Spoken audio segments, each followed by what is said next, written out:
Welcome to the Better Off Bonus Call of the Week. We're sponsored by Betterment, the largest online financial advisor.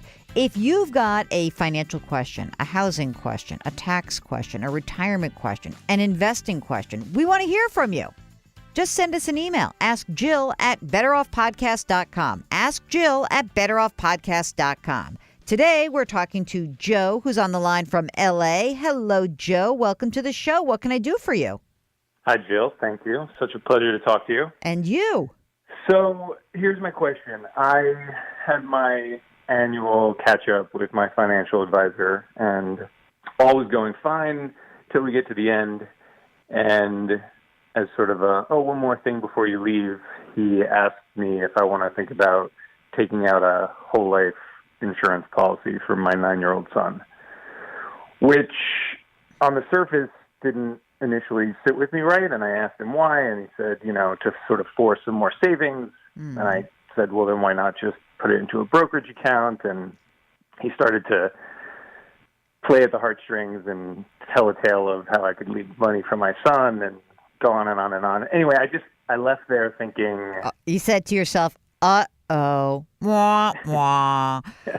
Let's find out about you, and then we'll trash your advisor. Talk about your advisor. So, how old are you, Joe? I'm 40. You're 40. Married, single? What do you got? Married, 9-year-old son, and a dog. What kind of dog? An Australian Labradoodle. Oh, nice. Very cute. You're working full-time? You work for yourself? You work for somebody? What's the story? Work full-time for a company, full benefits, 401k. Uh-huh. My wife works. And she also has a 401k? She does not. She does not. Does she do any saving for retirement? No, it's mostly all on me. Okay. How much are you putting into your 401k right now? Like what percentage? You max it out? So you're at $18,500. Correct. Okay. And do you? How much do you earn together? About $625. Okay. So is she putting any money into any retirement savings at all, even on her own, or is it no, just you? Just me. Okay. Do you have a ton of money left over that you're looking to invest? Is that maybe what spurred this conversation with the guy, or what? Yeah, I do, and I think it spurred that just because to be truthful, I'm catching up. I wasn't, as good a saver early on, so I think he's looking at it that way. But I already have several whole life insurance policies with him. So hold it. Several? Why several? Because when I first started working with him, that was his advice of how to get started. Where does he work? What company? Can you tell me that? Not like the individual firm, but like what insurance product is he selling you? What is it like a MetLife? Is it a New York Life? And do you know what? It's Northwestern Mutual. Okay. So he's a Northwestern Mutual guy. He says he's a financial advisor. How is he credentialed? Is he a certified financial planner? He is, yeah. Uh-huh. So tell me the policies that you have right now. What do you have on your life? I have one adjustable comp life policy and 2 65 life policies. And how much are you contributing to those?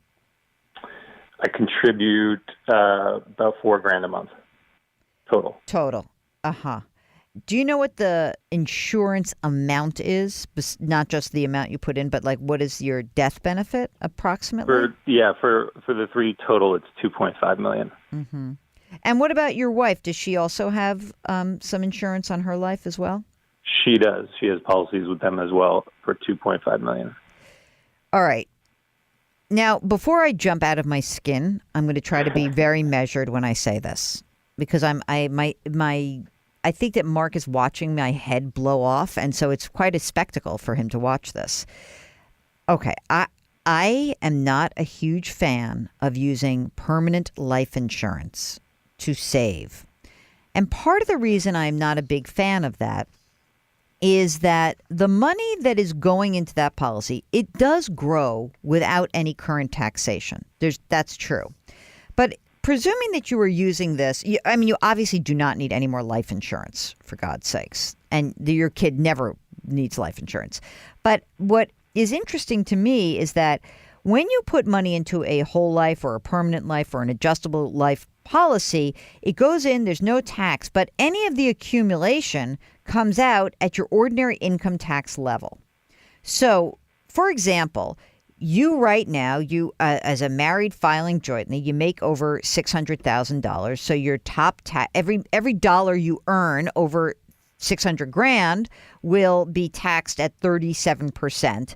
You probably also have that extra fun 3.8% surtax from your net investment income. So you would be paying a lot of money to save for retirement. Whereas, had we just have you invest in a plain old brokerage account, which I think is what your gut is telling you, then any money that you make comes out at capital gains rates. And capital gains rates, long-term capital gains, 20%. Even if you add in that Medicare surtax, that's 23.8%. You will basically be paying on the accumulation 23.8% on anything over what you put in versus a much higher tax rate when you're in a whole life policy. So even if I'm the most generous person in the world and presume that this guy sold this to you when you were in a much higher tax bracket, I don't think that this is the advice that's in your best interest. And so what I would like to suggest to you is that you need a second opinion. And I'll tell you what, I'm going to send you the name of my friend who is an amazing dude. And he is both a CFP and a CPA. And so he'll run these numbers based on your tax bracket. And I am going to essentially get you another set of eyes on what's going on in your life, because I have like the creepy crawlies right now listening to this story. Yeah, you just pretty much validated what I was thinking. And honestly, if I didn't listen to your podcast, I probably wouldn't have come to this realization as quickly. Well, so I'm glad about that, but I'm not glad about this situation. And maybe for everyone listening, one thing to realize is that when you are working with someone who works for an insurance company, by and large, what they'll tell you is every problem that's out there in the financial world can be solved with an insurance product. And I just don't think that's the case for you, Joe. So what I'm going to do is I'm going to just hang on for a second. And Mark's going to pick up the phone and he is going to give you the name and the contact information of somebody who can help you out. And you just say, I'm an FOJ, a friend of Jill. And that person's going to help you out.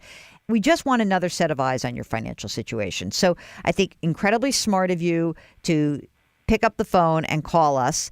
And I'm happy that we can educate you. And I think that you're going to end up being very happy to have discovered this issue today rather than in 5 years. So hold on one second and thank you so much for calling. Thank you, Jill. Okay, that's a wrap of our Better Off bonus question of the week. If you've got a question, it's simple. Send us an email at askjill@betteroffpodcast.com. We'll arrange to get you on. And don't forget, in just a couple of days, there's a brand new episode of the Better Off Podcast sponsored by Betterment. Talk to you then.